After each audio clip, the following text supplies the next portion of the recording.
चलिए, now I am going to explain about the discovery of electron, है ना, पूरा हिस्ट्री है आपका। तो देखिए कैसे इलेक्ट्रॉन की डिस्कवरी हुई है, ठीक है। First these experiments are done by scientist name William Crookes, ठीक है, क्रुक्स उन्होंने पहले किया था। आप ये बुक में पढ़ेंगे तो आपको सब मिलेगा नाम वगैरह, ठीक है। और उन्होंने किसके ऊपर एक्सपेरिमेंट किया? He took one tube, glass tube लिया, ठीक है, मैं आपको मेन चीज़ बता रही हूँ। एंड ही पुट 2 इलेक्ट्रोड्स, ठीक, one is anode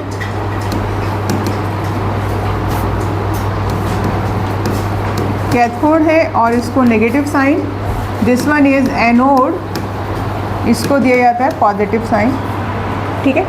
glass tube लिया और इसके अंदर पहले उन्होंने क्या किया, एक गैस लिया, उसको रखा 1 ATM पे, क्या रखा 1 ATM, ठीक। और ये फर्दर कनेक्टेड है आपका सेल से, राइट। ये देखिए इस तरह का सेटअप है।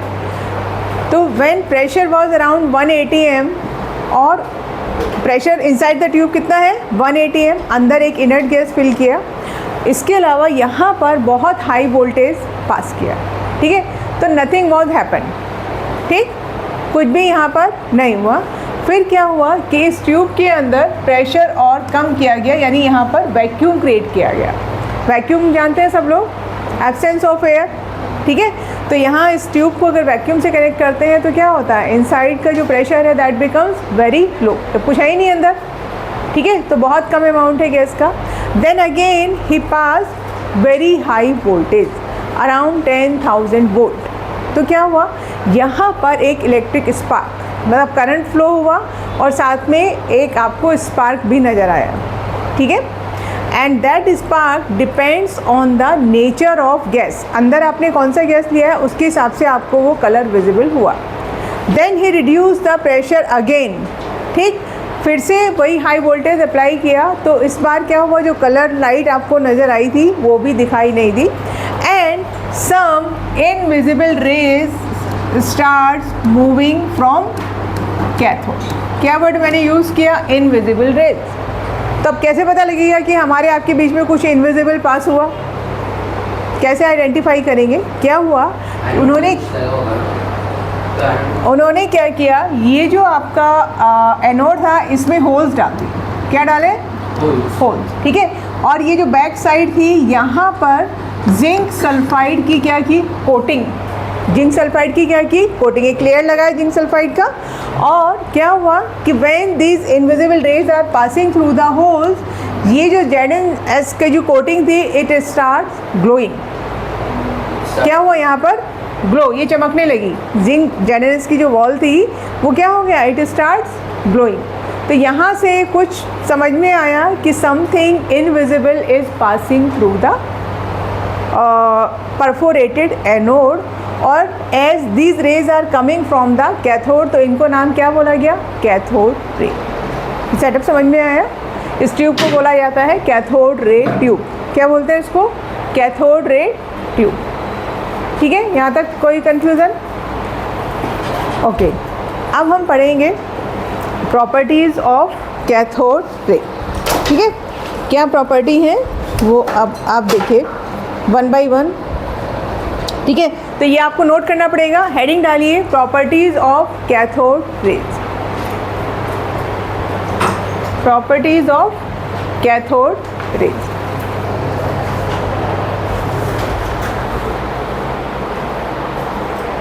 ठीक है, देखिए कितना अच्छा तरीका है, ध्यान से समझोगे तो आपको मज़ा आएगा पढ़ने में। कैसे आप कोई भी अननोन चीज़ को आइडेंटिफाई करते हैं, कितनी मेहनत लगती है वो सब करने में। हम जो आज पढ़ रहे हैं ये तो सब कैसा है, बाकी सारे साइंटिस्ट लोगों की मेहनत का काम है। मानते हैं आप इस बात को?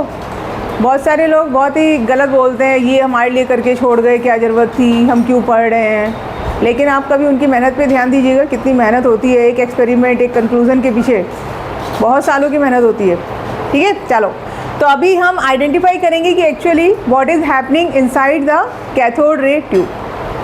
ओके, अगर मैं आपसे पूछूं एक सिंपल सा फिजिक्स का क्वेश्चन, सनलाइट जो होती है ना, सनलाइट वो कैसे ट्रैवल करती है? सनलाइट ट्रैवल्स इन स्ट्रेट लाइन और ऐसे जिगजैग वे में और कोई अदर और तरीके से कैसे ट्रैवल करती है? हाँ, स्ट्रेट लाइन। आप कैसे बोलेंगे इस चीज़ को? How would you prove?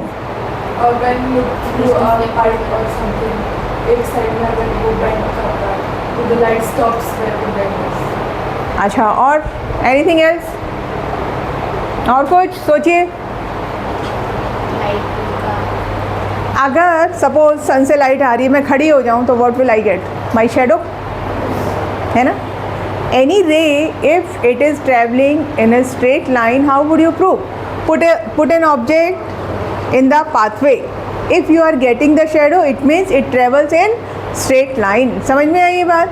आप घर पे भी एक्सपेरिमेंट कर सकते हैं या मोबाइल का टॉर्च लेके भी आप कर सकते हैं। तो आपने अगर से लाइट आ रही मोबाइल से, आपने हैंड रखा तो क्या होगा? इधर आपको क्या मिलेगा? शेडो मिलेगा। देखा है सब लोगों ने? शेडो समझ में आता है। तो यहाँ पर भी हमने क्या किया? फर्स्ट प्रॉपर्टी प्रूव करने के लिए put an object, solid object, ठीक है? कैसा आप छोटा सा आपने कोई सॉलिड ऑब्जेक्ट रखा रास्ते में यहाँ पर, तो आपको क्या मिल रहा है? उसका शेडो मिलेगा। समझ में आया? When we put an object in the pathway, we get shadow. It proves that cathode rays travels in a straight line, just like sunlight. अगर सनलाइट ऐसे टेढ़ी मेढ़ी चल रही होती, मैं खड़ी हूँ तो साइड से निकल गई, तो फिर मेरे को शेडो कभी नहीं मिलती। समझ में आ रही है ना बात? ठीक है? तो how would you prove that cathode rays are moving in straight line? हमको क्या रखना पड़ेगा? एक सॉलिड ऑब्जेक्ट, जिससे क्या होगा? We are getting shadow. ठीक है? तो यहाँ से क्या कंक्लूजन मिला? बोलिए, what is the first conclusion? Cathode rays travel in straight line. ठीक है? फर्स्ट कंक्लूजन सबको समझ में आया? ठीक है? नाउ, हाँ जी, किसको नहीं समझा? मैं कैथोड रे की प्रॉपर्टीज आपको बता रही हूँ। हाँ, शैडो क्यों डाला? इलेक्ट्रिसिटी नहीं है ना, this is not the electricity, these are the different rays. हाँ, यहाँ से कैथोड से रेज निकल रही हैं। कैथोड रेज है ग्लास ट्यूब जिसके अंदर से वो लाइट, ग्लास ट्यूब लिया, दो आपने इलेक्ट्रोड लगाए and at very low pressure we are passing very high voltage. अच्छा, वोल्टेज आप जो पास कर रहे हैं, then some invisible rays are passing from cathode to anode, invisible. तो अब पहली चीज़ तो ये है कि हाउ वुड यू आइडेंटिफाई? तो आपने क्या किया? एनोड में होल्स डाले और बैक साइड में क्या किया? डेड एरिस की कोटिंग लगाई, तो इट स्टार्ट ग्लोइंग। इसका मतलब समथिंग इज देयर। आप लोगों ने वो कौन सी इनविजिबल मैन मूवी देखी होगी ना? इनविजिबल मैन है, क्या है? समझे? देखिए, वो उसमें एक स्पेसिफिक लाइट होती है, उस लाइट में वो इनविजिबल पर्सन नज़र आता है, वैसे नज़र नहीं आता है। मुझे नाम एग्जैक्टली याद नहीं है, क्या इंग्लिश मूवी है कोई? हॉलो मैन है, क्या है? I don't know, hollow man होगी, बट है ऐसी एक मूवी। ठीक है? चलिए, ये बात समझ में आ गई। What is the first property? The travel in straight line. ठीक है? अब आप आइए सेकंड प्रॉपर्टी। सेकंड प्रॉपर्टी क्या है? अगर आपने इन बिटवीन क्या रखा? एक ऐसा टॉय फैन छोटा सा, एक आपने यहाँ पर पैडल फैन रखा, टॉय फैन तो छोटा सा, तो इट स्टार्ट्स रोटेटिंग। जैसे ये आपकी रेज ऐसे मूव कर रही है, यहाँ पे फ़ैन रखा है तो फ़ैन क्या होगा? घूमना शुरू हो जाएगा। समझ में आया? When you put a paddle light wheel fan here, it starts moving. तो इससे क्या कंक्लूज़न मिला? इससे कंक्लूज़न ये मिलता है कि these rays are made up of material particle. Second conclusion जो, यस, ठीक है, these rays are made up of material particles, made up of material particle. ठीक है, क्योंकि ये फैन से इंटरेक्ट कर पा रहे हैं और उसको क्या कर पा रहे हैं, रोटेट कर पा रहे हैं। ठीक है, now the third property,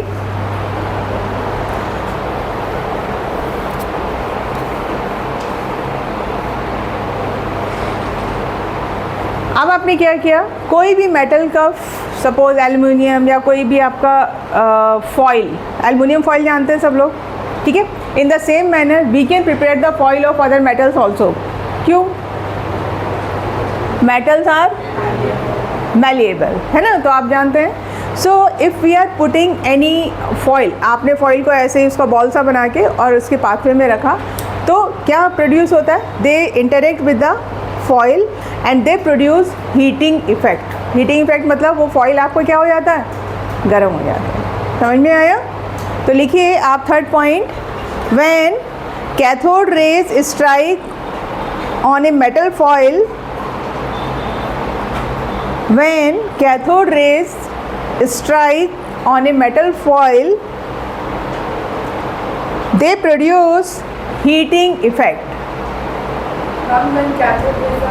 When cathode rays strikes on a metal foil, they produce heating effect. इसका मतलब क्या हुआ, जो आपकी फॉइल थी that becomes hot। ठीक है, यहाँ तक समझ में आया? आप इसको कोरिलेट कर पा रहे। माइक्रोवेव कैसे काम करता है? माइक्रोवेव जानते हैं सब लोग? आपने उसके अंदर रखा कुछ भी गर्म होने के लिए, बटन ऑन किया और गरम गरम आपके पास सामान बाहर। How does it work? कौन से रेज होते हैं वो? Microwaves. Microwaves are interacting with the water molecules. ठीक है, और उसको क्या करते हैं, शेक करते हैं। इतना शेक करते हैं, बहुत ज़्यादा एनर्जी प्रोड्यूस होती है और आपका फूड गर्म हो जाता है। This is the basic concept of microwave working. तो यहाँ पर भी कुछ ऐसी कहानी चल रही है कि अगर आपने एल्युमिनियम फॉइल रखा है तो उसके ऊपर जैसे ही वो रेज स्ट्राइक कर रहे हैं तो उसको क्या कर रहे हैं, हीटिंग इफेक्ट दे रहे हैं। ठीक है, समझ में आया? क्या है उधर, पूछो थर्ड पॉइंट क्या था। Okay, now the next another important point, वो यहाँ आप समझिएगा। अगर आपने यहाँ पर, आप सब लोगों के लिए क्वेश्चन है, ये ध्यान से सुनो। इधर मैंने एक्स्ट्रा इलेक्ट्रोड लगाए हैं। ठीक है, क्या लगाए हैं? Extra electrode. ठीक, और एक को दिया आपने पॉजिटिव चार्ज और एक को क्या दिया, नेगेटिव चार्ज। तो these rays are moving towards which side, positive और negative? These rays are deflected towards the positive side. इससे क्या प्रूव किया? They are made up of negatively charged particle. आप जानते हैं ना, नेगेटिव पॉजिटिव अट्रैक्ट करते हैं, है ना। तो यहाँ पर क्या हुआ, आप लिखेंगे on applying electrical field. Note it down, on applying electric field cathode rays, Maithili book अभी बंद करना, बाद में मैच करेंगे, अभी बंद कर, अब लिख लिए, इधर फोकस करो मैं क्या बता रही हूँ। On applying electric field these raise deflected towards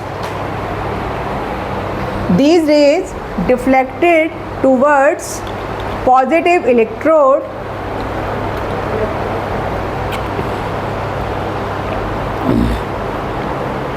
which shows that they carry negative charge. I am repeating, on applying electric field they are deflected towards positive electrode which shows that they carry negative charge or they are having negative charge. ठीक है, यहाँ से हमने prove किया क्या, negative charge. इसके बाद एक और रेज के बारे में पढ़ेंगे, वो पॉजिटिव चार्ज कैरी करते हैं, तो वो किधर डिफ्लेक्ट होंगी, नेगेटिव। हाँ, अब अगर न्यूट्रॉन की रेज डालेंगे तो वो क्या है, वो कोई डिफ्लेक्शन शो नहीं करेंगी। यही मैंने आपको बोला था कि पॉजिटिव और नेगेटिव को फाइंड आउट करना it's easier, but something neutral that is difficult. ठीक है, यहाँ तक की बात समझ में आ गई।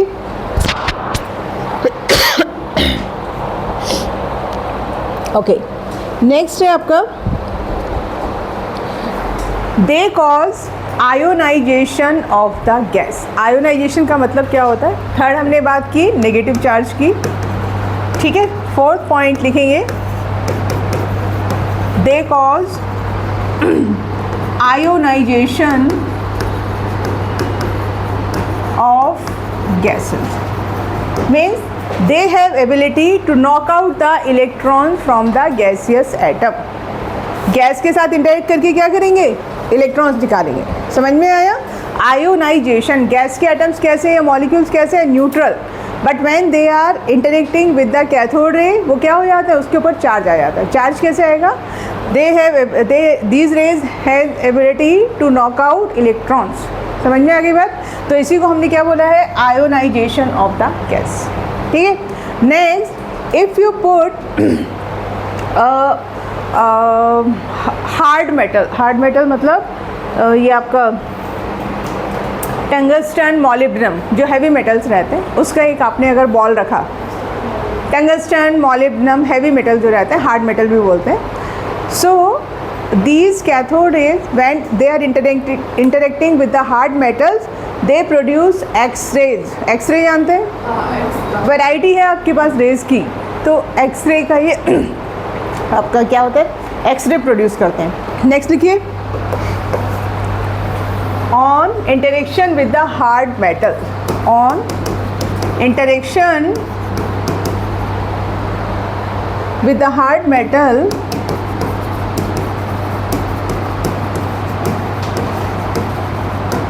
they produce X-rays.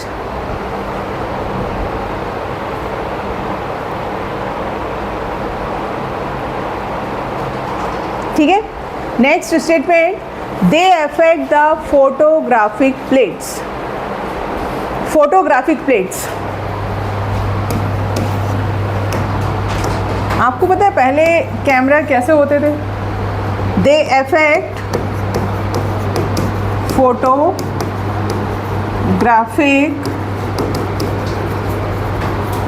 प्लेट्स। क्यों भी कैमरे मतलब आपके पेरेंट्स के टाइम में कैमरे, अभी डिजिटल सबके मोबाइल में हैं, उससे पहले डिजिटल कैमरे भी अवेलेबल है मार्केट में। पहले कैसे कैमरे हुआ करते थे जानते हो? हाँ, उसमें एक रोल डलता था, हैं जानते हैं? नहीं, आप अपने मम्मी पापा से पूछिएगा, उसमें रोल डलता था एक, उसके लिमिटेड नंबर होते थे, ऐसा नहीं कि आप कुछ भी कहीं भी क्लिक कर रहे हैं जो अभी आजकल करते हैं लोग। और उस रोल को फिर आप क्या करते थे, एक फ़ोटोग्राफ़र की शॉप होती थी, वहाँ जाके आप बोलते थे इसको डेवलप कर दो। ठीक है, वो सब चीज़ें अभी अब चली गई हैं मार्केट से। तो वो फ़ोटोग्राफ़र की शॉप में एक डार्क रूम हुआ करता था, अंधेरे में। हाँ, अगर वो फोटोज को लाइट में अगर आप ओपन करते हैं तो वो आपका सारा फ़ोटो ख़राब हो जाएंगे। इसका मतलब क्या था कि sunlight is affecting that film. वो जो रोल होता था उसको आप इवन यहाँ भी अगर ओपन करेंगे तो ख़राब हो जाएंगे आपके फ़ोटो। उसको हमेशा किस में यूज़ करना था, डार्क रूम में। तो सारे फ़ोटोग्राफ़र की शॉप पे डार्क रूम हुआ करता था, एक छोटा सा, उसमें मिनिमम मतलब जितना काम हो जाए उतना बल्ब जलता था। ठीक है, तो पहले क्या बनते थे, उस रोल से नेगेटिव बनते थे और नेगेटिव से फिर उसके बाद पॉजिटिव बनते थे। Negative looks like X ray film, negative बनता था, उसको नेगेटिव बोला जाता था, फिल्म की तरह से होता था। अपने मम्मी पापा से पूछिएगा, उनको पता होगा। और उसके बाद फिर उसको डेवलप करा के पॉजिटिव यानी नॉर्मल फ़ोटोग्राफ आपको मिलता था। ठीक है, तो ये वही चीज़ है कि अगर आपने वो फोटोग्राफिक रोल किसके पास रखा है, कैथोड रेज के पास रखा है, तो वो उसको क्या करेगा, अफेक्ट करेगा, यानी they can interact with the photographic roll. ये बताने का पर्पज़ मेरा यही था, लाइट से रिएक्शन हो रहा है। ठीक है, okay. Now the 7th point which is very very important. ठीक है, अब आइए मेन बात पे। ये सब तो ठीक था।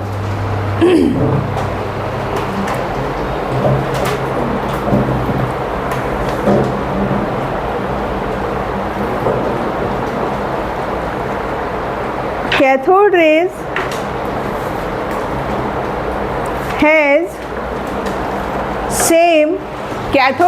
has same E/m ratio. This is very important point. ये आपके कॉम्पिटिटिव एग्जाम के हिसाब से है। E/m रेशो का मतलब होता है चार्ज अपॉन मास रेशो। ठीक है, cathode rays always has E/m ratio same. ठीक है, E/m चार्ज अपॉन मास, ई का मतलब होता है चार्ज, ठीक है, और मास का मतलब मास ऑफ द पार्टिकल। तो हर केस में आपको E/m रेशो कैसा मिला, सेम मिला, और उसकी वैल्यू आप नोट कर लीजिए, ज़रूरत नहीं है आपको याद करने की। 1.76 इंटू 10⁸ कूलम। चार्ज का यूनिट क्या रहता है, कूलम, है ना, और मास का यूनिट क्या रहता है, ग्राम या फिर किलोग्राम। ये वैल्यू आई गेस आपकी किलोग्राम में, नहीं ग्राम में। समझ में आया? यानी inside the tube if you are taking different kind of gases, अलग अलग गैस भर के आप एक्सपेरिमेंट कर रहे हैं, but in each case you are getting same E/m ratio. एक बार आपने हीलियम ले लिया, एक बार नियॉन ले लिया, एक बार आर्गन ले लिया, हर केस में आपको ये वैल्यू कैसे मिल रही है, सेम, ठीक है। इसका मतलब क्या है, बोलो, एनी कंक्लूजन आपके माइंड में कुछ आया? यूनिफॉर्म, चार्ज कैसे कैलकुलेट? वो बताएंगे अभी कैसे कैलकुलेट किया।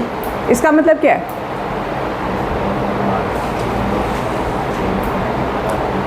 इसका मतलब ये है कि जो आपका ये पार्टिकल है, ये आपका I mean it does not depend on the nature of gas. अभी मैंने क्या बोला, हीलियम लिया तो भी यही वैल्यू मिल रही है, आर्गन लिया तो भी यही वैल्यू मिल रही है, ठीक है। तो यानी यहाँ से हमें क्या कंक्लूजन मिला कि cathode rays are made up of negatively charge particles, और जिसको हमने बाद में क्या बोला, इलेक्ट्रॉन्स। वो पार्टिकल को हमने क्या नाम दिया, इलेक्ट्रॉन। तो basically cathode rays are the stream of electrons, ठीक है, समझे? Cathode rays are the stream of electrons. अब इस चीज़ को हम कैसे समझेंगे, मान लीजिए मैंने पहले हीलियम लिया, उसके बाद आर्गन, उसके बाद नियॉन, कुछ भी लिया, हर केस में क्या मिल रहा है, इलेक्ट्रॉन निकल रहा है, राइट? क्या और मिल रहा है आपको, electron. Electron is electron whether it is coming from calcium, sodium, helium, neon, anything. Electron कैसा है, सिर्फ आपका इलेक्ट्रॉन है। कुछ समझ में आया? क्यों डिपेंड नहीं कर रहा है, क्योंकि ये क्या है, पहली चीज़ तो ये आ ही नहीं रहा है किसी, मतलब electron is the electron, right? आप सोडियम का इलेक्ट्रॉन और कैल्शियम का इलेक्ट्रॉन अलग अलग है, नहीं। Electrons are the electrons whether you are getting it from any metal और एनी गैस, है ना। इसलिए यहाँ पर आपको E/m रेशो कैसा मिल रहा है बेटा, सेम मिल रहा है, ठीक? कुछ समझ में आया? अभी आगे धीरे धीरे चीज़ें क्लियर होंगी। तो कैथोड रेज से हमने क्या डिस्कवर किया,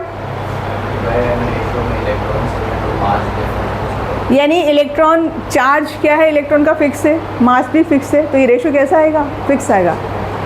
मास इलेक्ट्रॉन का अभी बता रही हूँ आपको, हाँ इलेक्ट्रॉन का, इलेक्ट्रॉन की हम बात कर रहे हैं ना, तो इलेक्ट्रॉन के ऊपर चार्ज और उसके मास का रेशो कैसा है, फिक्स है, ठीक है, okay.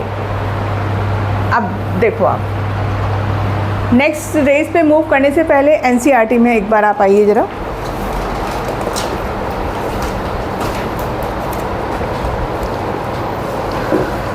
Come to the figure 2.2। एक फिगर दिख रही है आपको, कैथोड, एनोड, थोड़ा सा डोर खोल दें, गर्म नहीं हो रहा है।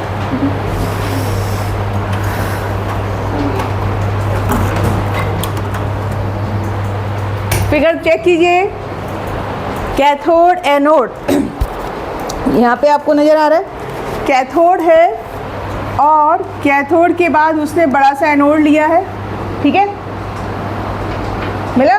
तो कैथोड रेज यहाँ पर होल है, कैथोड रेज यहाँ से आपकी क्या हो रही है, पास हो रही है, कैथोड रेज क्या हो रही है, पास हो रही है। आगे फिर आपने क्या अप्लाई किया है, electric field as well as magnetic field. नज़र आया आपको, हॉर्सशू मैग्नेट, ऐसे N और S लिखा हुआ है, दिखा डायग्राम ऐसे यहाँ पर ये इस टाइप से, यहाँ पर N और S लिखा हुआ है, और ऊपर क्या लगाया हुआ है, फील्ड, यानी we have applied magnetic as well as electric field, ठीक। तो अब आपने क्या किया, जो यहाँ से पार्टिकल आ रहे हैं उसको आपने by the help of magnetic और इलेक्ट्रिक फील्ड आप उसको डिस्प्लेस करा रहे हैं। 3 पोजीशन पे आपने डिस्प्लेस कराया है, A, B, C। कुछ समझ में आया सेटअप? बहुत डिटेलिंग की ज़रूरत नहीं है, आपको बस पता होना चाहिए। ये जो ऑपरेटर्स है, this is use to find out the E/m ratio, number 1, ठीक है। Second very important experiment which is Millikan oil drop experiment. ठीक है, वो आपको ये ग्रीन कलर के बॉक्स में दिखाया हुआ है, Millikan, not the Mulliken, Millikan oil drop experiment. ठीक है, ये बहुत अच्छी डिस्कवरी हुई है जिससे आपको बहुत अभी हेल्प हो गई। Millikan's oil drop experiment. ठीक है, क्या किया इन्होंने समझ लीजिए, मैं आपको थोड़ा सा आइडिया देती हूँ। एक चैम्बर लिया, ठीक है, उस चैम्बर को 3 पार्ट्स में डिवाइड किया गया। उस चैम्बर को क्या किया, 3 पार्ट्स में डिवाइड किया। ठीक है, आप ऊपर वाले, अभी यहाँ पे देख लीजिए, फिर बुक में पढ़ना घर जाके। ऊपर वाले चैम्बर में आपने ऑयल डिस्पेंसर, एक यहाँ पे रहता है, एटोमाइज़र बोलते हैं, उससे यहाँ पर आपने ऑयल की droplets, not the drop, droplets, tiny, बहुत छोटी, जितना हो सकता है उतनी छोटी आपने यहाँ पे क्या डाली, ऑयल की ड्रॉप्स डाली। ठीक है, और ये जो प्लेट है इसमें बीच में है होल, यहाँ पर क्या है, छोटा सा होल। ठीक, दूसरी चीज़, इधर से आप डाल रहे हैं एक्सरेज। क्या डाल रहे हैं आप, एक्सरेज। ठीक है, थर्ड, आपने यहाँ पर अप्लाई किया हुआ है इलेक्ट्रिक फील्ड। ठीक है, क्या अप्लाई किया हुआ है, इलेक्ट्रिक फील्ड। जो नीचे वाली प्लेट है उसको आपने नेगेटिव चार्ज दिया है, इस वाली प्लेट को, ये वाली, और ऊपर वाली को क्या दिया हुआ है, पॉजिटिव। समझ में आया setup. So what is happening, देखो, अब वी आर एज्यूमिंग कि एक ऑयल की ड्रॉप, ठीक है, वो यहाँ पर आ गई। किसकी वजह से आ रही है, ग्रेविटी की वजह से नीचे आ रही है। समझिएगा, ऊपर से आपने स्प्रे किया ऑयल का, 1 ड्रॉप इज़ ऑब्वियसली कहाँ जाएगी, नीचे जाएगी ग्रेविटी से। तो यहाँ से क्या चली आ रही है, X ray. When the X ray is combining with the, अच्छा इसके अंदर एयर भी रहेगी, तो एक्सरे एयर के साथ कंबाइन हो रही है। समझिएगा, पहले यहाँ पर एयर है और एक्सरे के साथ जो कॉम्बिनेशन हो रहा है, एयर का मतलब क्या है, गैस है, तो गैस क्या हो रही है, आयोनाइज हो रही है। With the help of this X ray and the air combination क्या हो रहा है, इलेक्ट्रॉन्स आर कमिंग आउट। ठीक है, और जो ऑयल की आपकी ड्रॉपलेट थी वो क्या हो रही है, उसने क्या किया, इलेक्ट्रॉन को गेन किया। समझे, I am repeating, air is interacting with the X ray. ठीक है, एयर के अंदर कोई भी गैस हो सकती है आपकी, it is interacting with the X ray and X ray is knocking out the electron from the air. ठीक, that electron is received by oil droplets, और वो कैसी हो गई, आयोना, चार्ज आ गया उसके ऊपर, आयोनाइज हो गई। कौन सा चार्ज आ गया, नेगेटिव। ठीक है, कौन सा चार्ज आया, नेगेटिव। यानी यहाँ तक पहुँचते पहुँचते जो ऑयल की ड्रॉपलेट है उसके ऊपर नेगेटिव चार्ज आ गया। अब आपने इस प्लेट को नेगेटिव दिया और इसको क्या दिया है, पॉजिटिव, और इधर से आप वॉच कर सकते हैं आई। तो आप ये जो पोटेंशियल है इसको वेरी करके you can make this oil droplet stationary. आप इस ऑयल ड्रॉपलेट को बीच में रोक सकते हैं बाई वेरिंग द वोल्टेज। सी, आप बहुत अच्छी चीज़ें आप इमेजिन कर सकते हैं कि ये हमारा चैम्बर है, 3 पार्ट्स में आपने डिवाइड किया, so that oil droplet is coming down due to gravity. Clear है ये बात, और इसने इलेक्ट्रॉन ग्रैब किए, those electrons are coming from where, बोलिए, फ्रॉम द एयर। एयर में कहाँ से आए electron, by the interaction of X rays. ठीक है, तो जो ionize oil particle, oil droplet है, दैट इज़ गोइंग डाउन, और नीचे से आप उसको पुश कर रहे हैं कि वो बीच में रुक जाए। ये है मिलिकन्स ऑयल ड्रॉप एक्सपेरिमेंट। अब सीधे सीधे इसका कंक्लूजन क्या है, Q is equal to NE। ये पढ़ा है आप लोगों ने 10th में फॉर्मूला, हाँ, Q is the charge, N is the integer, और E is the charge on 1 electron. So this is very important formula which is coming out from the Millikan's air drop experiment। ठीक है, तो E का value कितना मिला था यहाँ पर, E का वैल्यू 1.6 × 10⁻⁻19 कूलम, ये जानते हैं सब लोग। ठीक है, इलेक्ट्रिसिटी में पढ़ा होगा ये फॉर्मूला। एक तो आपने पढ़ा था Q is equal to IT, और दूसरा फॉर्मूला क्या था, N × E। Total number of electrons multiplied by charge on one electron is giving you total charge. ठीक है, तो ये जो फॉर्मूला आया है ये कहाँ से आया बेटा? ये आया है आपका मिलीकन्स ऑयल ड्रॉप एक्सपेरिमेंट। ठीक है, अब E/m रेशो पे भी आ रही हूँ, यहाँ तक समझे? ये सारी चीज़ें साइड बाय साइड चल रही थी, उधर कैथोड रे के एक्सपेरिमेंट चल रहे हैं, उधर मिलीकन्स अपना कर रहे हैं, ये सब चीज़ें फिर बाद में कंबाइन होंगी। ठीक है, चलो अब देखो,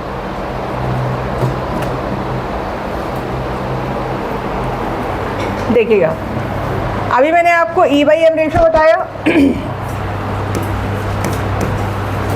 for a subatomic particle E/m ratio is fix, am I right? For a particle E/m ratio is fix, am I right? अगर मैं इलेक्ट्रॉन की बात करूँ तो इलेक्ट्रॉन में कैसा है? ये फिक्स है ना? अच्छा, E/m रेशो का वैल्यू कितना लिखा था हमने? 1.78 इंटू 10⁸, यही लिखा था। अभी लिखा था आपने कितना? कूलम पर ग्राम। ठीक है, और E का वैल्यू आपको मिला मिलीकन्स ऑयल ड्रॉप एक्सपेरिमेंट से। बोलिए, ठीक है, E का वैल्यू कहाँ से मिला आपको? तो अब हम क्या निकालेंगे? Mass of the electron. Mass of the electron क्या होगा बोलो? हाँ, E/, उससे दोनों वैल्यूज यूज की हैं। Mass of the electron E/m। चलिए, इलेक्ट्रॉन के ऊपर कितना था चार्ज? 10⁻⁻19 coulomb upon 1.78 into 10⁸। कितना मास मिलेगा आपको? 9.1 इंटू 10⁻⁻27। ठीक है, 9.1 माइनस 27 आना चाहिए।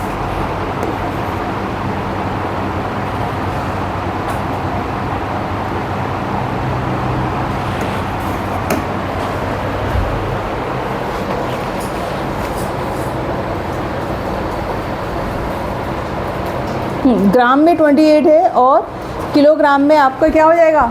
31। किलोग्राम में क्या हो जाएगा? 31। 9.1 इंटू 10⁻⁻31 ग्राम किलोग्राम। देखिए, ठीक है, अभी मैंने आपसे सिर्फ इलेक्ट्रॉन की बात की है और आपको समझाया है, ये सब वैल्यूज़ आपको ज़रूरत नहीं पड़ेगी, कुछ भी कैलकुलेट नहीं करना है। Better to remember the charge on the electron और मास ऑफ द इलेक्ट्रॉन, इतना आपको रिक्वायरमेंट रहेगी। ठीक है, मैं सिर्फ आपको हिस्ट्री समझाने की कोशिश कर रही हूँ कि अलग अलग एक्सपेरिमेंट से हम क्या चीज़ें निकाल रहे हैं। तो कैथोड रे के बारे में क्या कंक्लूजन मिला हमें, बताइए? आपको क्या समझा कैथोड रे के बारे में? Cathode rays are made up of negatively charge particles, जिसको हमने क्या बोला? क्या नाम दिया उसको? इलेक्ट्रॉन्स, है ना? तो basically cathode rays are the stream of electrons and we know the charge and mass of one electron. यहाँ तक क्लियर है? ठीक है, चलो अब हम बात करेंगे, we will move towards discovery of proton. ठीक है, उसके लिए फिर से वही आपका एक्सपेरिमेंट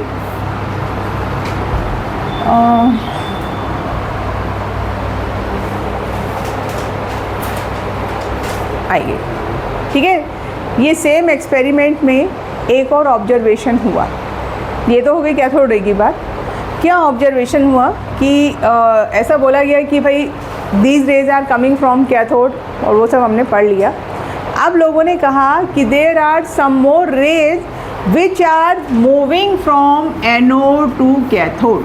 देखो, समझिए आप, this is the another observation कि some rays are moving from anode to cathode. ठीक है, again these rays are visible. तो अब और उनको नाम दिया गया कैनाल रेज। क्या नाम दिया गया उनको? Canal raise. तो अब आप हेडिंग डालेंगे properties of canal raise and यहाँ से अपने को समझेंगे प्रोटॉन के बारे में।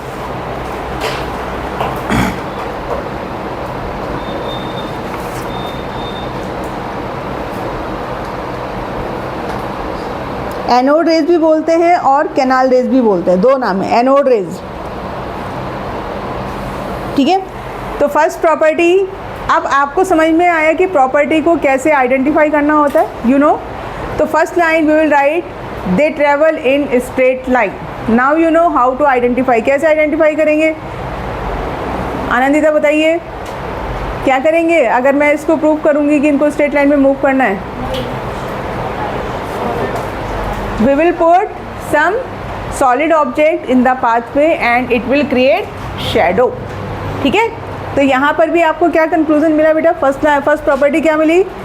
विशुद्ध प्रॉपर्टी लिखिए। फर्स्ट प्रॉपर्टी कैनाल रेज का, they travel in straight line, हो गया लिखा।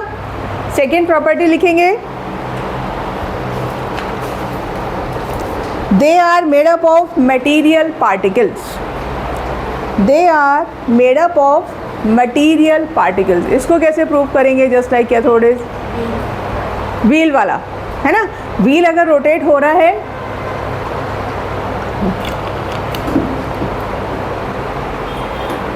हो गया। ओके, थर्ड प्रॉपर्टी अब मैं आपको बता रही हूँ, आप मुझे बताएंगे आगे क्या करेंगे। They are made up of positively charge particle. How would you identify? तो क्या अप्लाई करेंगे? इलेक्ट्रिक फील्ड, है ना। क्या अप्लाई करेंगे? Electric field. तो आप क्या लिखेंगे? On applying electric field they are showing deflection towards negatively charge electrode. Electric field apply करेंगे तो क्या होगा? They are deflected towards negatively charge electrode, है ना। तो हम क्या प्रूव कर रहे हैं इससे? They are made up of positively charge particle. समझ में आया? अगर नेगेटिव की तरफ मूव हो रहे हैं तो इसका मतलब खुद किससे मिलके बने हैं? Positively charge particle. ठीक है,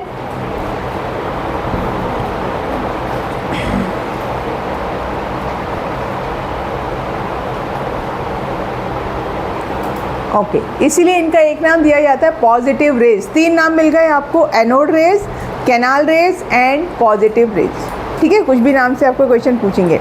now another important point which is different from the cathode rays, और यू कैन यूज़ इट। ज़्यादातर क्वेश्चन यहाँ से मिलते हैं जो मैं आपको बताने वाली हूँ। इसको सब लोग ध्यान से समझिए। कैथोड रे में मैंने आपको एक चीज़ बोली थी, क्या बोला था? कैथोड रे, पहले वाली रे के केस में हमने क्या बोला? These are the streams of electron, ये बड़ा। और यहाँ पर मैंने क्या बोला? E/m कैसा है आपका? कांस्टेंट। ठीक है, in case of canal raise, ठीक है, आपने क्या बोला? Made up of positively charge particle. अभी पता नहीं है क्या है पॉजिटिवली चार्ज पार्टिकल, राइट? ठीक है, लेकिन क्या हुआ? Another important point, E/m ratio is not constant. ये देखो, ये मोस्ट इम्पॉर्टेंट पॉइंट है जहाँ से आपको क्वेश्चन मिलता है। बाकी तो आप कर लेंगे। इन दिस केस क्या हुआ? E/m वेरी कर रहा है। किसके ऊपर वेरी कर रहा है? आप जो भी गैस ले रहे हैं। हाँ, ऐसे क्यों है देखो, अभी समझेंगे। यहाँ पर E/m किसके ऊपर डिपेंड कर रहा है? Nature of gas. ठीक है, in case of canal rays E/m ratio, charge to mass ratio is not constant. It depends on the nature of gas taken inside the cathode discharge tube और cathode ray tube.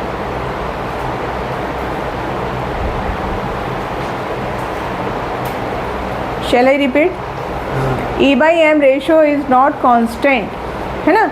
Its value depends on the nature of gas which is taken inside the discharge tube। वो जो tube है आपकी, उसको हमने क्या नाम दिया है यहाँ पर? Discharge tube. उसके ऊपर डिपेंड करती है। ठीक है भाई, यहाँ तक समझ में आई बात? Very depends upon nature of gas.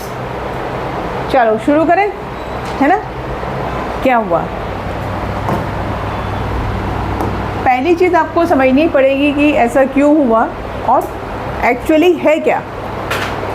ठीक है, अब देखो मैं आपको एक सिंपल उसमें समझाती हूँ। ये आपकी ट्यूब है, ठीक है, ध्यान से समझिएगा, ये पॉइंट सारे कन्फ्यूज़न वाले हैं, कई बार बुक में पढ़ के समझ में नहीं आते। ये आपने लगाया कैथोड एनोड, ठीक, और हमने शुरू में क्या बोला था, इसके अंदर आपने क्या लिए, गैसियस पार्टिकल, करेक्ट, कोई भी आपने गैस ले ली, ओके, और इसको साइन क्या दिया था हमने यहाँ पर नेगेटिव, इसको हमने साइन दिया था positive. When we are passing very high voltage at very low pressure, आपने क्या बोला, कैथोड से क्या निकल रही है, रेज निकल रही हैं। चलो, ये कैथोड से आपकी रेज आनी शुरू हुई। अब ये रेज जब इस पार्टिकल से क्या करेगी, इंटरेक्ट करेगी, समझिएगा बात को, तो क्या होगा, आपने क्या पढ़ा था, ionisation of gas. First gas के केस में प्रॉपर्टी लिखा था कि they can ionise the gas. Ionise of gas का मतलब यहाँ से क्या बाहर निकालेगी, इलेक्ट्रॉन्स। क्या बाहर निकालेगी, इलेक्ट्रॉन, यानी जहाँ जहाँ ये रेस चली वो गैस के साथ हर जगह से क्या निकाल दे, इलेक्ट्रॉन। इलेक्ट्रॉन निकालने के बाद जो ये गैस का पार्टिकल है, इसके ऊपर कौन सा साइन आ गया, पॉजिटिव। समझ में आ रही बात, जो बीच में गैस थी उसके जितने भी गैस के पार्टिकल से सबके ऊपर क्या साइन आया, पॉजिटिव, ठीक है। ये पॉजिटिव किधर अट्रैक्ट होगा, नेगेटिव, तो ये जो ग्रीन वाले हैं ये इस डायरेक्शन में मूव करेंगे, इसी को आपने नाम दिया कैनाल रेज। Got it. तो एक्चुअली कैनाल रेज है क्या, these are the made of positive particle, और यहाँ पर हम लिख सकते हैं आयो positively charge, positively charge gaseous particles. ये बात आपको कुछ समझ में आई या मैं फिर से बता दूं, आदित्य कुछ समझे क्या हो रहा है, हाँ, कैथोड रेज निकल रही हैं कैथोड से, उन्होंने गैस को क्या किया, आयोनाइज किया, तो जो पॉजिटिवली चार्ज आपके गैसियस पार्टिकल हैं they start moving towards the cathode.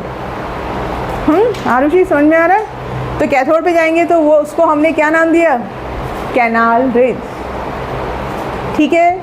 Canal raise anode से ओरिजिनेट नहीं होते हैं, ये भी आपका क्वेश्चन बनता है। नाम से हम क्या समझ रहे हैं, कैथोड से जो निकल रही है कैथोड है, एनोड से जो आ रही है उसको हमने बोल दिया anode rays, but it's not like that. Anode rays are basically positively charge gaseous particle, ठीक है। अब आपने गैस अलग अलग ली, अलग अलग गैस का अलग अलग मास, तो E/m कैसे कांस्टेंट रहेगा, समझ में आई।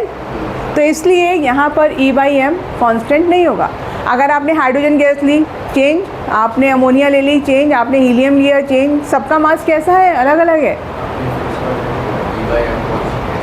E/m अगर मैंने हाइड्रोजन लिया तो कितना मास आया, 2, कुछ और वैल्यू आएगी, ठीक है।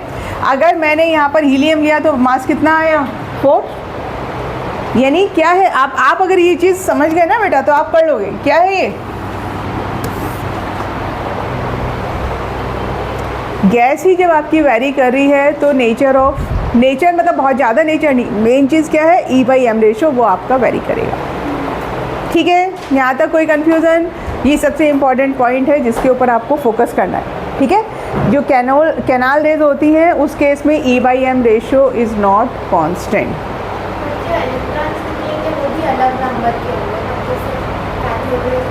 कैथोड रेज में सिर्फ इलेक्ट्रॉन आ रहे हैं। अभी मैंने आपको क्या बोला था संजना, कि इलेक्ट्रॉन्स आप कहीं से भी निकाल लो, वो इलेक्ट्रॉन ही है ना।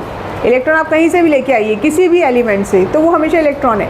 मान लो गैस से भी इलेक्ट्रॉन आ रहा है तो दैट इज़ ऑल्सो उसको उसी में कंट्रीब्यूट कर रहे हैं ना। कैथोड रे में कैथोड रे अपने भी आ रहे हैं और यहाँ से भी आ रहे हैं, दोनों जगह से आ रहे हैं, ठीक है। इलेक्ट्रॉन कैसा है, कॉमन है। बोलो भाई,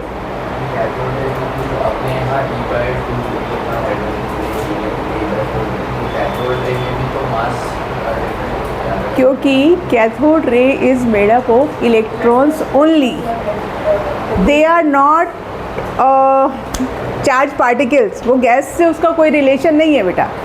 आप ऐसे समझो इसको, आपने चलो hydrogen, helium, whatever element you are considering, you can take anything. मैंने यहाँ से एक इलेक्ट्रॉन निकाला, ठीक है, यहाँ से भी मैंने 2 इलेक्ट्रॉन निकाले, यहाँ से एक निकाला।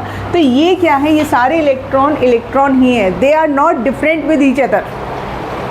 अगर मैं एक इलेक्ट्रॉन कैल्शियम से लेके आती हूँ, एक सोडियम से लेके आती हूँ, तो वो इलेक्ट्रॉन ही है, वो अलग नहीं है, right. Nature of electron does not depend on the atom, ये बात माइंड में बैठाइए। Electron is the electron whether you are getting it from any source, ठीक है। तो इसलिए इलेक्ट्रॉन के केस में E/m हमेशा कैसा रहेगा, सेम रहेगा।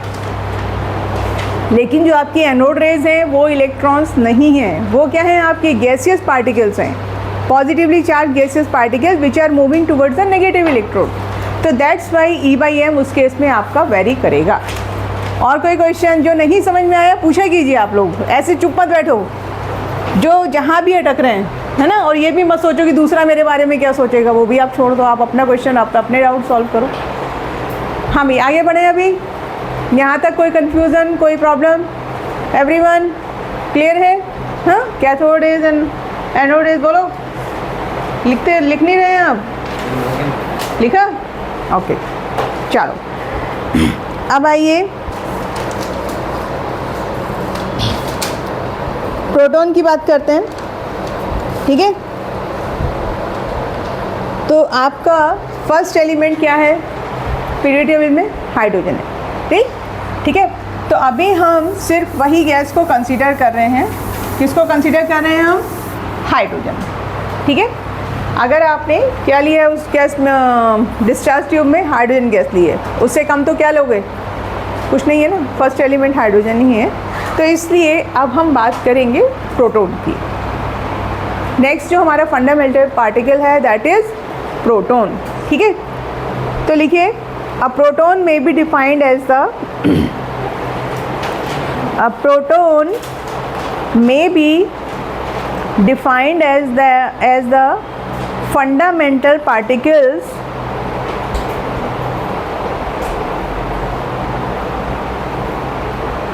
which carries 1 unit positive charge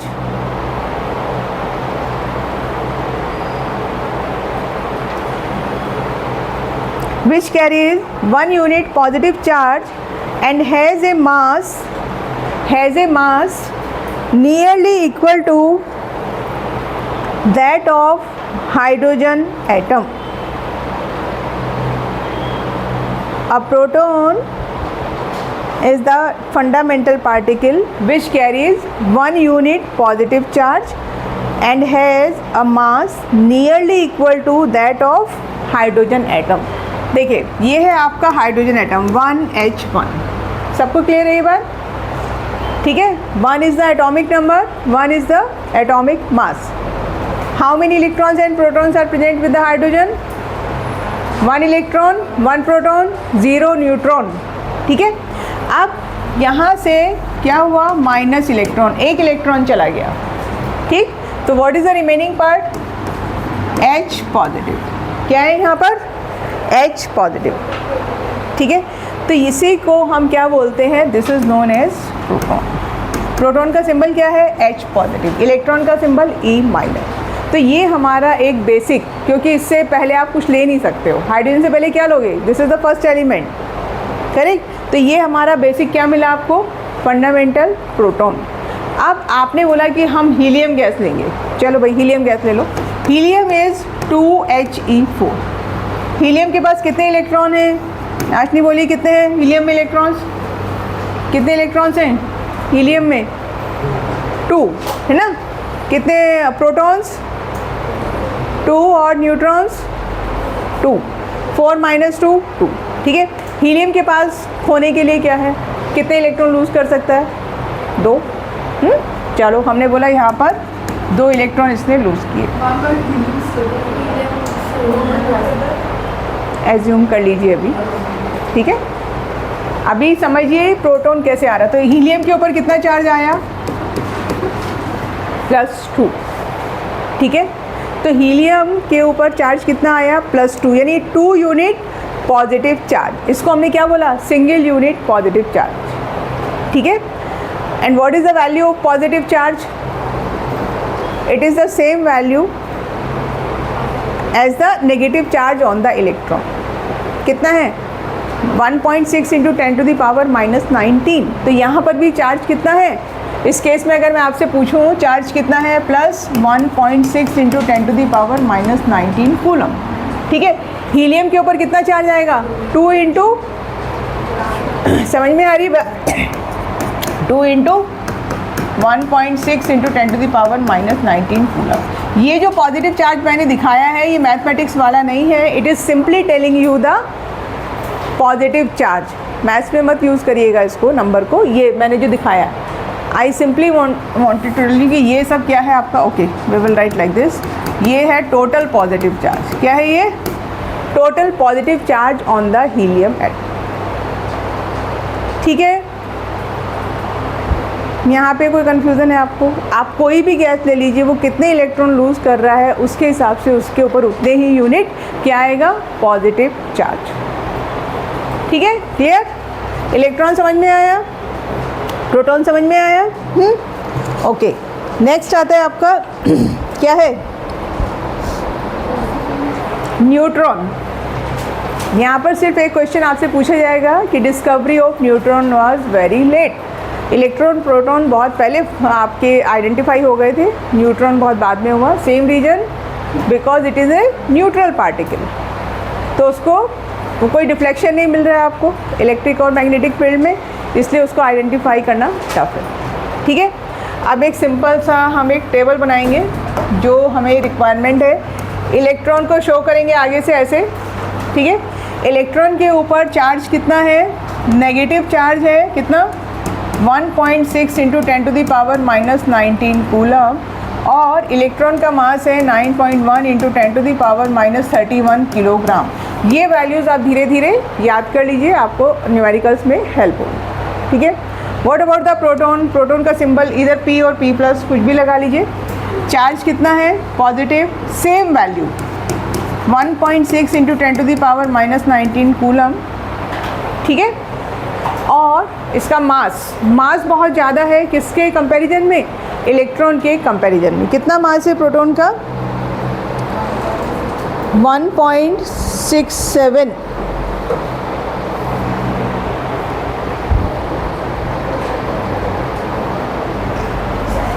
1.67 into 10 to the power minus 27 kilogram. देखिए कितने टाइम्स ग्रेटर है, आपको समझ में आ रही है नंबर्स? ये -31 है, वो कितना है? -27। ठीक है, तो कितने से मल्टीप्लाई करेंगे? 10,000। तो proton is 10,000 times heavier than the electrons. दिखते तो दोनों ही नहीं है, ना प्रोटॉन नज़र आता हमें ना इलेक्ट्रॉन नज़र आता, but still proton is heavier than the electron. समझ में आ रहे हैं नंबर्स? कोई कन्फ्यूज़न? ये किस में है? -31। ये कितना है? -27। ये नंबर्स तो फिर बहुत ही छोटे आते हैं इसके आगे, right? What about the neutron? Neutron के ऊपर कोई चार्ज आपका नहीं है, और mass is equal to proton. Mass कैसा है? प्रोटॉन के बराबर है। ठीक है, तो अपने को क्या समझ में आया regarding 3 fundamental particles, electron, proton and neutron? ठीक है, क्वेश्चन मिलने की possibility maximum from that E/m part. बाकी तो प्रॉपर्टीज सिंपल हैं, वो आपके नॉर्मल 11th के यूनिट टेस्ट में पूछ सकते हैं, बट JEE के हिसाब से क्या है आपका? E/m वाला पार्ट है। ठीक है, कोई कन्फ्यूज़न यहाँ पे? नहीं। तो अभी हिस्ट्री में वापस आते हैं। इलेक्ट्रॉन, प्रोटॉन, न्यूट्रॉन डिस्कवर हो गए। अब शुरुआत होगी आपके मॉडल्स की, है ना? स्ट्रक्चर ऑफ द एटम की हमने एक चीज़ फिक्स कर ली कि atom is made up of electron, proton, neutron, but what is the arrangement, है ना? अल्फा पार्टिकल से डिस्कवर। न्यूट्रॉन नहीं, अल्फा पार्टिकल जैसा क्यों होगा? बोलो। नहीं, न्यूट्रॉन फिर कैसे डिस्कवर? न्यूट्रॉन फिर कैसे डिस्कवर हुआ? न्यूट्रॉन की बहुत लंबी कहानी है, आपके सिलेबस पे भी नहीं है वो। ठीक है, तो आप उसको बाद में सर्च कर सकते हैं, बट न्यूट्रॉन की डिस्कवरी लेट हुई वो है, बस उतना ही आपको मेंशन किया हुआ है। ठीक है, चलिए भाई, तो अब क्या समझ में आया कि आपके पास it is like building blocks, अलग अलग ब्लॉक्स से आपको बिल्डिंग बनानी है ना। एटम कैसा दिखता है वो चेक करना है। तो सबसे पहले मॉडल दिया थॉमसन मॉडल, जे थॉमसन ने ही मॉडल दिया था। इसके अलग अलग नाम हैं। वाटरमेलन मॉडल पढ़ा है आप लोगों ने, वाटरमेलन नाम से। और क्या है, Christmas pie, Christmas pudding, Christmas cake model, pie pudding, कुछ ऐसे ऐसे अलग अलग नाम हैं। हाँ, वाटरमेलन से ज़्यादा अच्छे से समझ में आएगा। क्या बोला, बोलिए, कुछ याद है आप लोगों को? Overall atom is neutral. सुन लीजिए क्या ऑब्जर्वेशन, क्या मतलब उसके पॉस्टुलेट्स हैं थॉमसन मेल के। Overall atom is neutral. अब वाटरमेलन इमेजिन कीजिए, जो रेड वाला पार्ट है दैट इज़ पॉजिटिवली चार्ज, और रेड वाले पार्ट में इधर उधर क्या रहते हैं, सीड्स रहते हैं। वाटरमेलन खाया ना सबने। That black particles are equivalent to electrons. ठीक है, तो जितना आपका पॉजिटिव पार्ट है उतना ही क्या है, नेगेटिव पार्ट है। यानी number of electrons and protons are same in an atom. और उसने क्या बनाया फिर, समझे आप क्या बोला गया था? ये रेड वाला पार्ट है पूरा, ठीक है, पूरा सब रेड। ऐसे एज्यूम कीजिए कि पूरा का पूरा ये क्या है, रेड पार्ट वाटरमेलन का, दो इट इज़ नॉट रेड।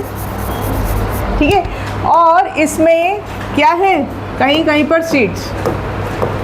ठीक है, तो ये जो पार्ट है दिस इज़ इलेक्ट्रॉन, और ये क्या है आपका पॉजिटिव। तो ये कैसा इक्वल है, ओवरऑल कैसा हो गया, न्यूट्रल।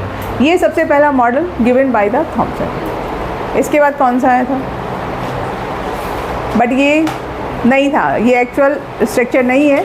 फिर इसके बाद आया आपका रदरफोर्ड एक्सपेरिमेंट। ठीक है, तो आज रदरफोर्ड तक कर लीजिए, फिर हमारा काम हो जाएगा। ठीक है, ये पढ़ा हुआ है आप लोगों ने। रदरफोर्ड क्या किया था, रदरफोर्ड ने वो इलेक्ट्रिकल डिस्चार्ज, गोल्ड फॉइल के ऊपर किसको बम्बार्डमेंट किया था, किसका, बोलिए, positively charge alpha particle. Positively charge जो हीलियम आयन होते हैं उनको अल्फा पार्टिकल बोला जाता है। ठीक है, एक और क्वेश्चन पूछते हैं कि why he consider gold foil only. उसने गोल्ड फॉइल ही क्यों लिया, why not aluminium foil? Because gold is most malleable metal. Gold, बाकी मेटल्स का प्रॉपर्टी सबका है मैलिएबिलिटी का, लेकिन गोल्ड कैसा है, मोस्ट मैलिएबल। आपको पता है गोल्ड हम खा सकते हैं। जो स्वीट्स होती हैं आजकल तो पॉसिबल नहीं है, बट गोल्ड फॉइल, गोल्ड को आप इतना थिन बना सकते हो कि आप उसको स्वीट्स के ऊपर लगा के you can consume. Silver foil ऐसे खाई जाती है मिठाई के ऊपर आप, लेकिन आजकल उसमें भी मिलावट आ गई है, वो सिल्वर नहीं होता। सिल्वर फॉइल लगाएंगे तो बहुत एक्सपेंसिव हो जाएगी मिठाई, तो वो मिक्स कुछ लगाता है मेटल का। ठीक है, तो उसको अवॉइड करेंगे तो अच्छा रहेगा वो, क्योंकि सिल्वर नहीं है। मिठाई के ऊपर देखा है आपने वो सिल्वर कलर की एक बहुत पतली सी फॉइल, हाँ ठीक है। तो उनको इतना थिन फॉइल क्यों रिक्वायर्ड था? रदरफोर्ड को गोल्ड क्यों लिया, most malleable, but why? Because he wants the thickness up to only one layer. वो क्या चाह रहे थे कि उनको इतना थिन मिले कि बस उसमें एक ही लेयर हो एटम की, समझ, ठीक है। इसलिए उन्होंने कंसीडर किया व्हाट, गोल्ड। अब मैं आपको सिर्फ एक एटम के हिसाब से बता रही हूँ, देखिएगा। This is the, I am considering one atom. आपकी बुक में शायद 2-3 लेके उन्होंने दिखाया है, हाँ। मैं सिर्फ एक एटम से आपको एक्सप्लेन कर रही हूँ, ठीक है। ये है इसका सेंटर का पार्ट, ठीक। यहाँ पर जो क्वेश्चन आपको थोड़ा ऊपर कर दीजिए, अगर ऊपर करना है थोड़ा सा आपने हेड से ऊपर कर दीजिए तो फिर नहीं लगेगा।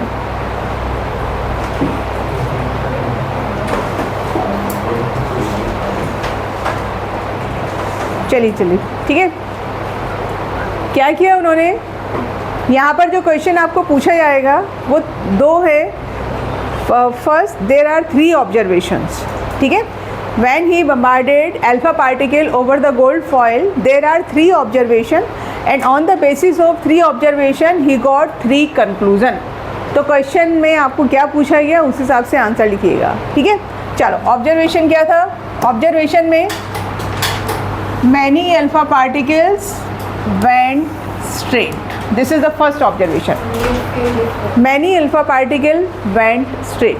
ठीक है, आप यहाँ पर और भी दिखा सकते हैं, मैं इतना ही दिखा रही हूँ. ठीक है, फिर some alpha particle deflected through an angle.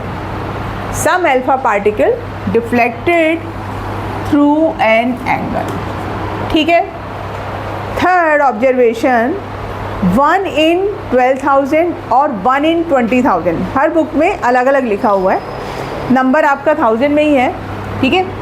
1 alpha particle in 12,000 it takes U turn. U turn जानते हैं सब लोग, है ना, यानी it could not penetrate, it comes back.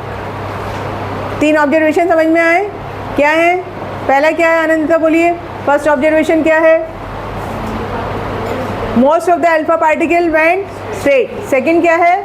Some alpha particle deflected at an angle. Third, 1 alpha particle comes back. ठीक है, ये थे ऑब्जर्वेशन. अब इसके ऊपर कंक्लूजन क्या मिलेगा? फर्स्ट कंक्लूजन क्या है? Most of the alpha particle went straight. अब अपने आप को अल्फा पार्टिकल कंसीडर करो और इस रूम को एटम कंसीडर करो. ठीक है, और सोचिए कि यहाँ पे चेयर्स नहीं है और आपको कहा जाए रन करो. रन कर लोगे आराम से, भागा दौड़ी कर लोगे. अगर मैं चेयर्स लगा दूँ बीच में तो आपको क्या होगी? प्रॉब्लम होगी. तो आप कौन सी कंडीशन में अच्छे से रन कर सकते हैं? है ना, विदाउट. इसका मतलब क्या है कि most of the alpha particle went straight, यानी बीच में जगह एकदम खाली है, तभी तो वो सीधे चले गए. राइट. तो इसका मतलब क्या हुआ? Most of the part in the atom is empty. ठीक है, लीजिए. पहला ऑब्जर्वेशन क्या है? Most of the space inside the atom is empty. तभी वहाँ से सारे अल्फा पार्टिकल कैसे गए? वापस चले गए, निकल गए. Second, what was the charge on alpha particle? Positively charge. क्या डाला है आपने? He2 positive. और क्या हो रहा है यहाँ पे? डिफ्लेक्शन. क्या हुआ भाई? पीछे क्या करते रहते हैं आप लोग? इधर ध्यान दीजिए. क्या हो रहा है? डिफ्लेक्शन क्यों हो रहा है? यहाँ पर ये क्या हो रहा है? डिफ्लेक्ट हो रहा है. इसका मतलब सेंटर में क्या है? Positive charge. अगर नेगेटिव होता तो अल्फा पार्टिकल अट्रैक्शन शो करते. राइट. Similar charges repels. ये फिर से देखो पॉजिटिव नेगेटिव वाली बात है. आपने पॉजिटिव डाला और वो वहाँ पे क्या हो रहा है? डिफ्लेक्ट हो रहा है. इसका मतलब यहाँ पर क्या हो गया? इस बीच में क्या हुआ? रिपल्शन. समझ रहे हैं आप? क्या हुआ यहाँ पर? Repulsion. Are you getting it? तो सेकेंड उसको क्या इन्फॉर्मेशन मिली कि something positively charge is present at the centre. ठीक है, क्या मिला आपको? Some positively charge. ठीक है, ऑब्जेक्ट तो नहीं बोलेंगे, some positively charge mass is present at the centre. ठीक है. थर्ड क्या है भाई? थर्ड से क्या इन्फॉर्मेशन मिल रही है? मैं अगर आपको बोलूँ कि इस रूम से उस रूम में जाना है, कैसे जाओगे आप? यहाँ से बाहर निकल के जाओगे. वॉल क्रॉस कर पाओगे क्या? क्यों नहीं कर पाओगे?